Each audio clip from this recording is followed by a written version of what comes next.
Olá! Hoje nosso grupo vai abordar o tema febre amarela. Serão abordados os tópicos epidemiologia, aspectos clínicos, aspectos laboratoriais, tratamentos e medidas de prevenção. A febre amarela é causada por um vírus e é uma doença imunoprevenível, transmitida ao homem e aos primatas não humanos por meio de picadas de mosquitos infectados. Sendo assim, a morte de macacos deve servir como evento de alerta do risco de transmissão silvestre da doença.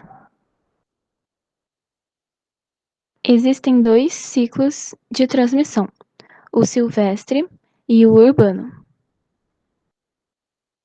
Vamos falar um pouco sobre o mecanismo de transmissão. O vírus é transmitido pela picada dos mosquitos transmissores infectados, ou seja, não há transmissão direta de pessoa a pessoa. Os vetores no ciclo silvestre são o Haemococcus e o Sebetes, e nas áreas urbanas, o vetor é o mosquito Aedes aegypti.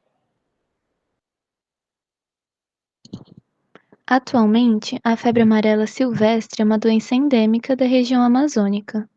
Na região extra-amazônica, os períodos epidêmicos são registrados ocasionalmente, caracterizando a reemergência do vírus no país. O padrão de ocorrência da doença é sazonal, em que o período de maior incidência ocorre entre dezembro a maio. Os surtos podem ocorrer com periodicidade irregular nas seguintes condições: elevadas temperaturas, alta pluviosidade, alta densidade de vetores e hospedeiros primários, já que esses fatores favorecem a transmissão, fazendo com que haja dispersão de casos para além dos limites da área endêmica, atingindo outros estados. Aqui podemos observar o padrão de distribuição dos casos da doença durante os meses nos anos de 2017 e 2018. A febre amarela é uma doença de notificação compulsória imediata, ou seja, tanto a morte de primatas não humanos quanto casos humanos com sintomatologia compatível devem ser prontamente comunicados. A comunicação deve ser feita em até 24 horas após a suspeita inicial. Os casos devem ser informados às autoridades locais competentes pela via mais rápida. E às autoridades estaduais de saúde cabe notificar os eventos de febre amarela suspeitos ao Ministério da Saúde. Agora eu vou comentar um pouco os aspectos clínicos da febre amarela. O período de incubação da doença é de 3 a 6 dias, podendo ser de até 10 dias. A infecção tem um quadro clínico muito amplo, então ela pode se manifestar por meio de formas leves, que muitas vezes são diagnosticadas apenas em exames laboratoriais específicos, porque os sintomas de febre, cefaleia, vômitos, dores e fraqueza são muito inespecíficos, né? E podem ser confundidos com resfriados e enxaquecas. A febre amarela também se manifesta por meio de formas fulminantes graves, que têm como sintomas a icterícia, a albuminúria e algumas hemorragias, uma vez que cursam com manifestações de insuficiência hepática e renal. Além disso, o sinal de Fagê é evidente e os sintomas da forma leve se intensificam. Nesse slide, os infográficos indicam um pouco dos sintomas graves e leves da doença. A forma grave pode apresentar 3 períodos que podem ser bem definidos ou não. O prodrômico, que é a fase infecciosa ou de viremia da enfermidade, que ocorre por 2 a 3 dias com a sintomatologia característica. O período de remissão, quando ocorre o declínio da temperatura e diminuição dos sintomas, provocando uma sensação de melhora no paciente. E o período toxêmico, quando o vírus deixa de circular no sangue e passa a ser encontrado principalmente no fígado e baço, mas também no coração e linfonodos. É nessa fase que se instala o quadro de insuficiência hepatorrenal, então os sintomas relacionados a ela reaparecem, além da febre, diarreia, vômitos e as manifestações hemorrágicas, que podem aparecer em diversos locais. Agora eu vou falar um pouquinho sobre o diagnóstico laboratorial. Ele é feito com métodos virológicos, como detecção do genoma viral, antígenos virais ou isolamento viral pelo PCR, e também por métodos sorológicos, como o ELISA. Dentro do diagnóstico virológico, nós temos o diagnóstico molecular, que é feito com a detecção do RNA viral em amostras de soro. É feito com o uso da transcrição reversa seguida de reação em cadeia pela polimerase, a famosa PCR. É possível de ser realizado durante os 10 primeiros dias desde o início dos sintomas, ou mesmo por mais de 10 dias em casos mais graves. Dentro do diagnóstico virológico, nós temos também o isolamento viral. É um método mais complexo, então ele não é muito utilizado. É a inoculação intracerebral em camundongos ou em cultivo celular. Obtém-se evidências da replicação viral após 5 a 7 dias. Também temos a imunohistoquímica, mas ela é realizada apenas em caso de óbitos, com o corte de fígado ou de outros tecidos, como o cérebro. Agora, dentro do diagnóstico sorológico, nós temos a detecção de anticorpos IgM contra o vírus da febre amarela por ELISA. Eu coloquei uma observação que pode ocorrer reação cruzada entre os testes de febre amarela com outros flavivírus, caso o paciente tenha tido infecções por outros vírus desse gênero, como dengue e zika. Observando-se o hemograma, nos primeiros dias da doença ocorre uma leucopenia com neutropenia e linfocitose. Conforme a doença progride, se acentua a leucopenia. A série vermelha encontra-se usualmente normal, exceto em casos de sangramento, onde ocorre queda do hematócrito e da hemoglobina. As plaquetas, elas são encontradas em baixo número. Já no exame de coagulograma, vários fatores de coagulação que são sintetizados no fígado são consumidos e, quando dosados, apresentam-se alterados. Os mais consumidos durante a infecção são a protrombina, o fator 8 e a tromboplastina. Portanto, os tempos de sangramento e de coagulação prolongam-se.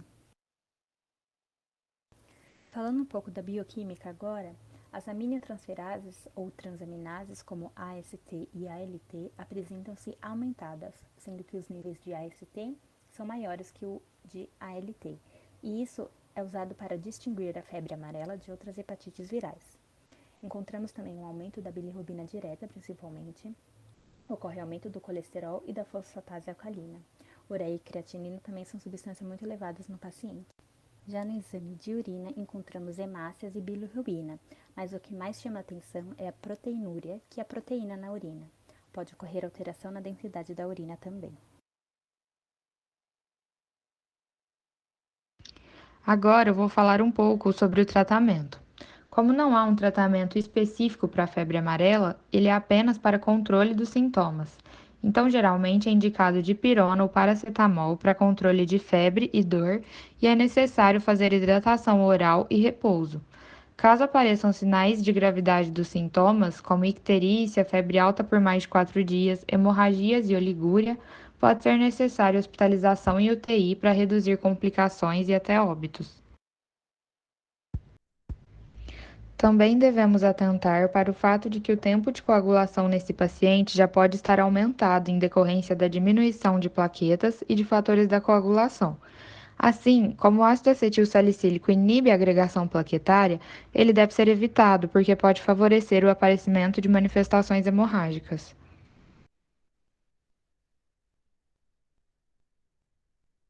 Em relação às prevenções específicas, a vacinação é o principal meio de prevenção e controle em relação à febre amarela. Em 2017, foi elaborado o esquema vacinal de dose única, em que todas as pessoas deveriam tomar somente uma dose ao longo da vida. A vacinação é destinada principalmente àqueles que residem em áreas de recomendação vacinal, que têm maior risco de exposição ao vetor que transmite a febre amarela, e àqueles que viajarão para essas áreas. O Instituto de Tecnologia de Imunobiológicos é reconhecido internacionalmente pela fabricação da vacina contra a febre amarela.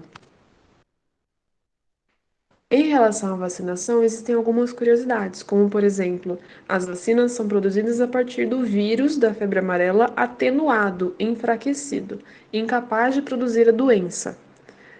O vírus utilizado pertence à cepa 17D. As reações adversas acontecem em relação à vacinação, porém elas são classificadas como brandas e acometem somente 2 a 5% dos vacinados. Os sintomas são cefaleia, que é dor de cabeça, mialgia, que é dor muscular, febre e outros sintomas. E eles tendem a aparecer entre o quinto e o 10º dia após a vacinação.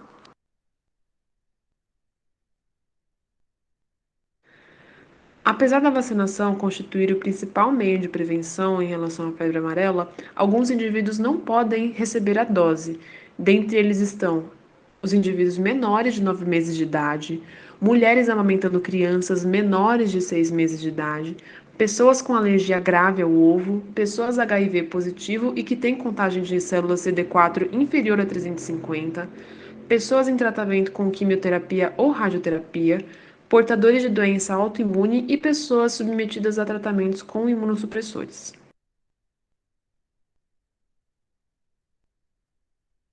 Além da vacinação, que é um tipo de prevenção específico no combate da febre amarela, existem tipos de prevenção que não são específicas dessa doença. Como, por exemplo, podemos citar o combate ao vetor. E uma das maneiras de combater o vetor da febre amarela seria por meio da eliminação de focos de acúmulo de água parada, pois esses ambientes oferecem meios ideais para a reprodução dos vetores e, assim, consequentemente, a disseminação da febre amarela na população. Outra medida de combate ao vetor seria por meio da eliminação do mosquito adulto, por meio da aplicação de inseticida através do fumacê. Além do combate ao vetor, existe outra medida de prevenção não específica, mas que envolve muito mais a proteção dos indivíduos em relação à exposição no vetor. Ela é aconselhada principalmente para aqueles indivíduos em que a vacinação é contraindicada, como crianças com idade inferior a 9 meses.